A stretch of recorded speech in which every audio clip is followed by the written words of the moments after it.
আসসালামুআলাইকুম বন্ধুরা, কেমন আছেন? শিউলির রান্নাঘরে সবাইকে স্বাগতম। আজকে আমি রেডি মিক্স পারফেক্ট হালিম রান্না করব। আর হালিমটা রান্না করার জন্য আমি এখানে আজকে মুরগির মাংস দিয়ে করব। আর এখানে আমি এক প্যাকেট রাঁধুনি হালিম মিক্স নিয়েছি। একটি প্যাকেটে দুটি প্যাকেট থাকে, একটি মশলা একটি চাল ডালের। আমি প্রথমে চাল ডালের প্যাকেটটাকে কেটে এভাবে ঢেলে নিচ্ছি। এখানে 200 গ্রাম রাঁধুনি হালিম মিক্স। এখন ফুটন্ত গরম পানি দিয়ে এটাকে ভিজিয়ে রাখবো। এজন্য আমি কাপের 2 কাপ পানি দিচ্ছি। আর এটা ফুটন্ত গরম পানি হতে হবে। এরপর আমি এখানে একটি মুরগিকে সুন্দর করে নিয়ে এটাকে এভাবে ছোট ছোট সাইজ করে কেটে নিয়েছি। আর আমি এটা সব কিছু নিয়েছি। এখন আমি হাফ কাপ তেল দিয়ে হাফ কাপ পেঁয়াজ দিয়ে এটাকে আমি ভেজে নেব। আর এটা পেঁয়াজটা বেরেস্তার মতো করে ভেজে নিতে হবে। এরপর দিয়ে দিচ্ছি আমি যে মুরগিটা কেটে রেখেছি, মুরগির মাংসটা দিয়েও এটাকে ভালো করে নেড়ে চেড়ে কিছুক্ষণ ভেজে নেব। এরপর দিয়ে দিচ্ছি রাঁধুনি হালিম মিক্সের মশলাটা দিয়ে ভালো করে কতক্ষণ ভেজে নেওয়ার পরে দিয়ে দিচ্ছি হাফ টেবিল চামচ রসুন বাটা, হাফ টেবিল চামচ আদা বাটা। এগুলো দিয়েও কিছুক্ষণ এটাকে নেড়ে চেড়ে ভেজে নেব। আদা রসুনের গন্ধটা চলে যাবে। এরপর দিয়ে দিচ্ছি হাফ টেবিল মরিচের গুঁড়ো, হাফ টেবিল চামচ হলুদ গুঁড়া। আমি এখানে হলুদ মরিচ একটু বেশি ব্যবহার করেছি। এরপর দিয়ে দিচ্ছি স্বাদ মতো লবণ। রাঁধুনি হালিম মিক্সে দেওয়া আছে 300 গ্রাম মাংস দিয়ে রাঁধতে হবে, কিন্তু আমার এখানে মাংসের পরিমাণ 600 গ্রাম, তাই আমি একটু হলুদ মরিচ অ্যাড করছি।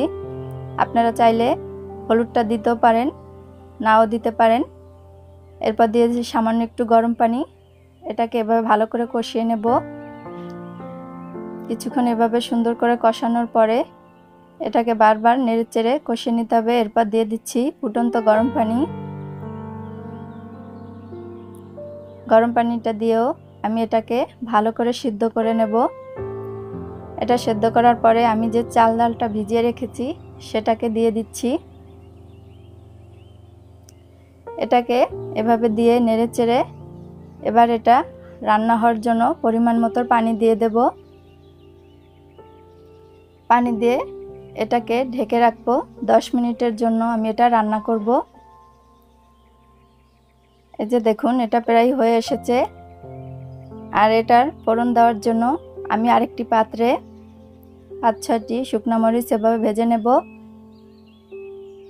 কিছুক্ষণ ভাজার পরে দিয়ে দেব 1 টেবিল চামচ রসুন কুচি। এটাকে দিয়েও ভালো করে ভেজে নেব। যখন রসুনের কালারটা বেরেস্তা হয়ে আসবে তখন এটাকে আমি হালিম ভিতরে ঢেলে দিচ্ছি। এই ফোড়নটা দিলে হালিমের ঘ্রাণটা খুব সুন্দর আসে, খেতেও খুব মজা। এটা দিয়ে আমি 2-3 মিনিট এটাকে ঢেকে রাখবো। দেখুন আমার হালিমটা হয়ে গেছে, আমি নামিয়ে নিয়েছি। আর এভাবে আপনারা বাসায় তৈরি করে খাবেন। আর রেসিপিটি ভালো লাগলে অবশ্যই চ্যানেলটি লাইক কমেন্ট শেয়ার করবেন। আমি এটাকে একটু সাজিয়ে নিচ্ছি।